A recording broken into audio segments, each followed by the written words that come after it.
ఈ ఒకటే వీడియోలో షార్ట్ అండ్ స్వీట్గా ఆర్సీబీ ఆర్ఆర్ మ్యాచ్ అట్నే Mumbai Indians Delhi Capitals match రెండు మ్యాచ్ల గురించి డిస్కస్ చేద్దాం. ఒక మ్యాచ్ చాలా ఇంట్రెస్టింగ్గా జరిగింది, ఎంఐ వర్సెస్ డీసీ. ఇంకొకటేమో యావరేజ్గా జరిగింది. బికాజ్ ఆఫ్ ఆర్ఆర్ సునాయాసంగా ఓడిపోయింది, ఆర్సీబీ సునాయాసంగా గెలిచింది. చలో షురు చేద్దాం బై. First RCB versus RR. Literally చెప్పాలంటే ఆర్ఆర్ వాళ్ళు సంజు శాంసన్, రియాన్ పరాగ్, లెద్రూ జురేల్ అండ్ జైస్వాల్ వీళ్ళు నలుగురు ఆడిరు. ఇందులో సంజు శాంసన్ చాలా తట్టుకుంటూ ఆడిండు. అంటే అంత పర్ఫార్మెన్స్ తన నుంచి రాలేదు. అదే పిచ్ మీద అదే వికెట్ మీద ఆపోజిట్ టీం అద్భుతంగా ఆడింది, లీలగా ఆడింది, అద్దర కొట్టింది అని అనిపించింది. అండ్ నేను అంటూ ఉంటాను కదా, కసి పట్టుదల గెలవాలన్న తపన అది ఆర్ఆర్ దగ్గర మనకి ఎక్కువ కనిపించినట్టుగా అనిపించలేదు. ఇది బౌలింగ్ సైడ్ అటు batting side, both sides. Sanju Samson ఎందుకు చాలా ఇబ్బంది పడ్డట్టుగా అనిపించింది. ఏదో ఫామ్లో లేని బ్యాట్స్మెన్ ఆడినట్టుగా అనిపించింది. అండ్ మంచిగా ఆడతాడు, ఖతర్నాక్ ఆడతాడు, కానీ వీళ్ళు ఎందుకో మంచిగా ఆడలేదన్న ఫీలింగ్ అయితే నాకు వచ్చింది. మీకు కూడా వస్తే ఎస్ అన్న కరెక్టే అని కింద కామెంట్ పెట్టుర్రి. అండ్ మన వీడియోలు నచ్చుతా అంటే ఒక లైకులు కొట్టుర్రి. లైకులు కొడితే ఎక్కువ మందికి కనబడుతుంది. ఇప్పుడిప్పుడే జర మెల్లమెల్లగా పెరిగి 36 లైకులు 40 లైకుల దాకా వస్తున్నాయి. అట్నే వ్యూస్ కూడా పెరుగుతున్నాయి. చూస్తురా మరి, మీరు లైక్ చేస్తే వ్యూస్ పెరుగుతాయి. ప్లీజ్ దయచేసి జర సపోర్ట్ చేయరు. అండ్ జైస్వాల్ కూడా కొంచెం పోరాటం చేసింది అనిపించింది. జైస్వాల్ ఆ 75 రన్లు చేయకపోతే మిగతా వాళ్ళు ఫ్లాట్గా ఆడినట్టుగా అనిపించలేదు. హిట్మేర్ ఏం ఆడలేదు, నితీష్ రాణా ఎవరు ఏం ఆడలేదు అనిపించింది. బాల్స్ వేస్ట్ అయినాయి, కానీ ఎవరు కూడా పర్ఫార్మెన్స్ వాళ్ళ నుంచి రాలేదనిపించింది. చాలా కష్టపడి 173 రన్స్ చేయడానికి, 4 వికెట్ల నష్టానికి 173 రన్స్ చేయడానికి కూడా చాలా కష్టపడ్డారు అనిపించింది. ఒక్క జైస్వాల్ ఒకడే 10 4లు కొట్టిండు. అబ్బా ఖతర్నాక్ ఆడింది అనిపించింది. 10 4లు కొట్టిండు ఒక జైస్వాల్.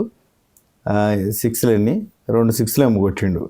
ఒక జైస్వాల్ కొట్టకపోతే కనుక ఇక అసలు పెద్ద స్కోర్ కూడా ఉండకపోయేది అన్న ఫీలింగ్ వచ్చింది. సో ఇది వీళ్ళ తరపున జైస్వాల్ చాలా కష్టపడ్డాడు. And okay. అండ్ రెండు సైడ్లు ఇంకో విషయం చెప్పాలి. ఏందో అబ్బా, ఈ ఐపీఎల్ 2025లో ఏ టీము కూడా పెద్దగా ఫీల్డింగ్ మంచిగా చేస్తలేదు అన్న ఫీలింగ్ అయితే గట్టిగా వస్తుంది.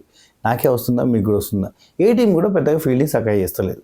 యావరేజ్ ఫీల్డింగ్ ప్రతి మ్యాచ్లో క్యాచ్ డ్రాపులు, ప్రతిసారి అలా 4 అవుతున్న బాల్ని జరంత ఉరికి అడ్డం పడో కింద పడో మామూలుగా డైవ్ చేసి పడతారు కదా, ఆ పట్టు లేదు. పోతే వన్ తీరా అన్న సెన్స్లోనే ఉన్నట్టుగా అనిపిస్తారు. చాలా టీములు అట్నే అనిపిస్తున్నాయి.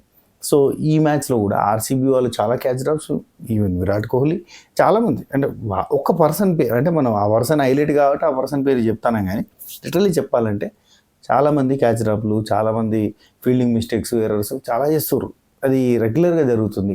ఇక సిఎస్కే లాంటి మ్యాచెస్లో అయితే విపరీతంగా చూస్తున్నాం మనం. సో ఇది మాత్రం జరుగుతుంది.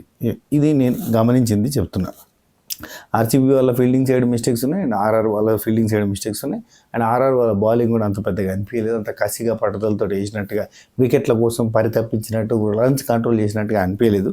అండ్ ఆర్సీబీ వాళ్ళ బ్యాటింగ్ సైడ్కి వచ్చేసరికి లిటరల్లీ దుమ్ము దులిపేసారు.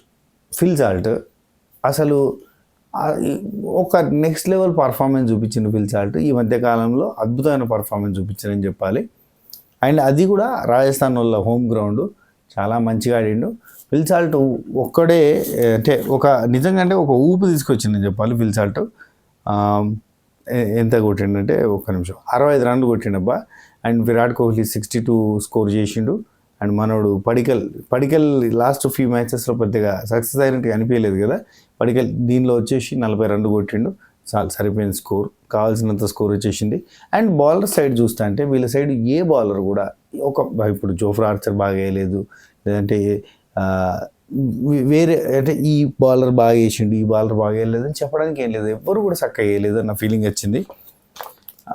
స్టార్టింగ్ ఫస్ట్ ఓవర్లో జోఫ్రా ఆర్చర్ భలే ఇచ్చి పడేసింది కదా అన్న సెన్స్ వచ్చింది, కానీ ఆ తర్వాత ఎవరు కూడా బాగా వేయలేదబ్బా. ఏ బౌలర్ కూడా పెద్దగా వేసినట్టుగా అనిపించలేదు. చెప్పుకోదగ్గ బౌలింగ్ ఎవరి దగ్గర నుంచి రాలేదు, చెప్పుకోదగ్గ ఫీల్డింగ్ బోత్ టీమ్స్ ఎవరి దగ్గర నుంచి రాలేదు. ఓవరాల్గా అయితే చాలా స్మూత్గా, సునాయాసంగా విరాట్ కోహ్లీ, పడికల్ కలిసి మ్యాచ్ని ఫినిష్ చేసారు. సూపర్గా గెలిచేసారు. అఫ్కోర్స్ ఇగో ఎట్లా గెలిస్తేంది పోయి గెలిచినమా లేదా అన్నట్టుగానే తీసుకోవాల్సిన సిచ్యువేషన్ అయితే ఉంది.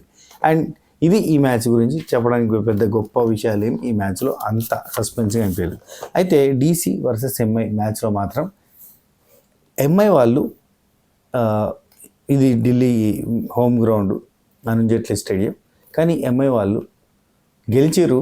కానీ ఇది ఖచ్చితంగా ఢిల్లీ వాళ్ళు ఈజీగా గెలిచేటోళ్ళు. అశుతోష్ అంటే లాస్ట్లో మూడు వికెట్లు ఫట అని రన్అవుట్లు కాకపోతే నేను మ్యాచ్ చూసిరు కాబట్టి నేను స్పెసిఫిక్గా నొక్కి వక్కానించాల్సిన అవసరం లేదని చెప్తాను. కానీ సరే మ్యాచ్ చూడండి, వాళ్ళకు ఒక మాట చెప్తా.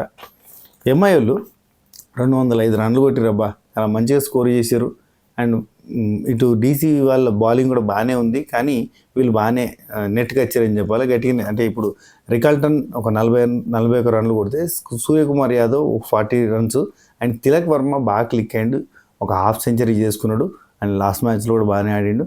అండ్ హార్దిక్ పాండ్యా మనం స్టార్టింగ్ నుంచి వెళ్ళి కూడా చూస్తున్నాం ఈ సీజన్లో బ్యాటింగ్ సైడ్ మనకు అంతగా ఇచ్చి పడేసిన పర్ఫార్మెన్స్ లేదు. బౌలింగ్ సైడ్ బాగానే ఇచ్చాను. కానీ అయితే రోహిత్ శర్మ యాజ్ యూజువల్గా ఒక 18 రన్స్ కొట్టిండు. అఫ్కోర్స్ 18 రన్స్ కొట్టిండు 12 బాల్స్లో.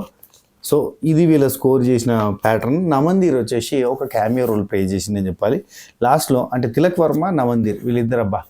తిలక్ వర్మ 59 రన్లు కొట్టిండు 33 బాలల్లో. అదే నమందీర్ 17 బాల్స్లో 38 రన్స్ కొట్టిండు. సూపర్ స్ట్రైకర్ ఈ మ్యాచ్కి. అండ్ నమందీర్ చాలా మంచిగా ఆడిండు కాబట్టి విల్ జాక్స్ పెద్దగా ఆడలేదు. సో నమందీర్ అండ్ తిలక్ వర్మ ఆడిన స్కోరు అండ్ సూర్యకుమార్ యాదవ్ చేసిన స్కోరు అండ్ రికల్టన్, సో ఇది ఓవరాల్గా కలిపి 205 స్కోర్ అయింది. బట్ డీసెంట్లీ గుడ్, మంచి స్కోరు అయింది. అండ్ దీన్ని చేజ్ చేయడానికి ఢిల్లీ క్యాపిటల్స్ వాళ్ళు వచ్చారు. ఫ్యాబ్ డూప్లెసిస్ లేడు వీళ్ళకి. సో మెగ్రుకు రాగానే 0 గుడ్ పెట్టిండు. గోల్డెన్ డక్ అసలు మామూలు ఓటమి కాదు, అంటే మామూలు వికెట్ కాదు. సో మెగ్రుకు పోయిన తర్వాత వీళ్ళకి అభిషేక్ పొరేల్ నిలబడ్డాడు. వీళ్ళకి మెయిన్గా చెప్పాలంటే ఈ మ్యాచ్కి 2 కర్ణుల గురించి చెప్పాలబ్బా. 2 కర్ణులు ఎవరంటే ఒకరేమో కరణ్ శర్మ, ఒకరేమో కరణ్ నాయర్. కరణ్ నాయర్ వీళ్ళిద్దరూ కూడా ఖతర్నాక్ ఆడిరు. కర్ణులు ఖతర్నాక్ ఆడిరు అని చెప్పొచ్చు. ఇటు అంటే కరణ్ శర్మ వచ్చేసి ముంబై ఇండియన్స్కి ఇంపాక్ట్ ప్లేయర్గా వచ్చిన బౌలరు. ఫస్ట్ మ్యాచ్ ఈ మ్యాచే అతని ఫస్ట్ మ్యాచ్. అండ్ ముంబై ఇండియన్స్కి ఇక్కడనే హ్యాట్సాప్ చెప్పాలి. మంచి బౌలర్స్ని తీసుకొస్తున్నారు. కొత్తగా వచ్చిన వాళ్ళకి అవకాశం ఇస్తున్నారు. సిఎస్కే లాంటి టీమ్స్ కొంచెం ఆలోచించుకోవాల్సిన సిచ్యువేషన్ అవుతుంది. ఇట్లా కొత్త వాళ్ళకి అవకాశం ఇస్తే బాగుంటుంది. రైటో రాంగో వాడు క్లిక్ అవుతాడు పోతాడు. అండ్ కరణ్ నాయర్ అంటే వీళ్ళకి ఢిల్లీ క్యాపిటల్స్కి వచ్చిన బ్యాట్స్మెన్. మనకి ఫ్యాబ్ డూప్లెసిస్ లేడు కాబట్టి ఆ ప్లేస్లోకి ఇంకొక పర్సన్ని తీసుకోవాలని చెప్పి తీసుకున్నారు. కానీ ఆర్డర్ మార్చారు. కరణ్ నాయర్ అయితే నిజం చెప్తున్నా, అంటే అఫ్కోర్స్ 7 years బ్యాక్ ఐపీఎల్కి ఆడిన వ్యక్తి, నాకు తెలియదు, నేను అప్పుడు చూడలేదు. 7 years బ్యాక్ ఐపీఎల్కి ఆడిన వ్యక్తి అయితే ఆ టైంలో పర్ఫార్మెన్స్ బాగాలేకనో లేదు ఇంకేదో తర్వాత ఆక్షన్లో తీసుకోకపోవడం వలన అప్పటి నుంచి ఇప్పటి వరకు డొమెస్టిక్ క్రికెట్ ఆడుతూ లాస్ట్ 3 yearsగా ఒక్క ఛాన్స్ ఇస్తే నిరూపించుకుంటా, cricket please give me chance అంటూ రిక్వెస్ట్ చేస్తూ, అంటే వీలం కాదు, ఓపెన్ సోషల్ మీడియా ప్లాట్ఫామ్స్లో రిక్వెస్ట్ చేస్తూ అండ్ రిక్వెస్ట్ చేసి గాలిలో దీపం పెట్టి దేవుడా అంట కూర్చోలేదు ఆయన చాలా కష్టపడి డొమెస్టిక్ మ్యాచెస్, రంజీ మ్యాచెస్ ఆడుతూ తాను షైన్ చేసుకుంటూ రాకి శాపం రాకినట్టు ఆయన 9 రాకించుకొని ఆయన షైన్ అయ్యి మళ్ళీ ఐపీఎల్లోకి వచ్చి ఈరోజు ఇప్పటి వరకు మ్యాచెస్లో అవకాశం లేదు. ఫ్యాప్ లేడు కాబట్టి ఫ్యాప్ ప్లేస్లో ఒక బ్యాట్స్మెన్ కావాలి కాబట్టి తీసుకుంటే మనోడు ప్రాణం పెట్టి ఆడిండబ్బా. 89 రన్స్ స్కోర్ చేసిండు. నిజంగా చెప్తున్నా 40 balls 89 రన్స్ స్కోర్ చేసిండు. 225 స్ట్రైక్ రేటు. ఢిల్లీ క్యాపిటల్స్ వాళ్ళు మ్యాచ్ గెలిచిర్రు అని ఎవరైనా అనుకునేటట్టు చేశారు.